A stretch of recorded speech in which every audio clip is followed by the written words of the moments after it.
begin with COVID-19 news this evening. We're getting closer to answering a question that many have had since the beginning of the coronavirus vaccine rollout. Will people have to get an annual booster shot in the future? The answer to that question is becoming more clear as the future of the Johnson & Johnson vaccine remains unclear right now. Our Brandon Lawson sits down with a local medical expert to talk about it. As the vaccine rollout continues across the nation, with 3 million vaccinations a day in the U.S., new information Thursday, as Pfizer CEO says that a third booster shot will likely be needed within 12 months of the second dose of the Pfizer vaccine. The variants will play a key role. It is extremely important to suppress the pool of people that can be susceptible to the virus. This Pfizer news comes as the Johnson & Johnson vaccine remains on pause. Those shots were halted after 6 women here in the U.S. developed rare blood clots after being vaccinated with the J&J vaccine. It happened within 2 weeks of their inoculations. I'm a patient care technician.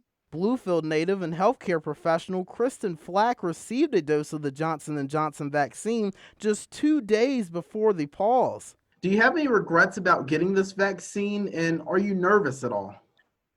I don't have regrets. I work in healthcare, so I'm exposed a lot to the virus, and I actually work in a dialysis center.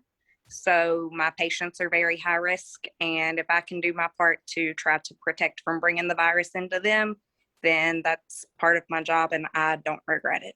Dr. Joseph Baisden says the odds of developing these blood clots are low, and the chances shrink even more as time goes by. However, the doctor says no one should dismiss the possibility of side effects. Basically, the things you worry about would be increasing respiratory distress. And so if that's a concern for you and you've had that vaccine, then obviously you need to seek medical attention. And as we move closer to achieving herd immunity every day, Dr. Baisden stresses we're not there yet. Use, all of the precautions that you've been using with constant hand washing, face masks, use the normal social distancing rules until we know that this is truly behind us. Here for you, Brandon Lawson, WVVA News.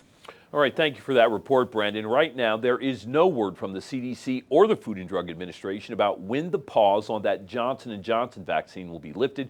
We'll share that information as soon as it's released by public health leaders.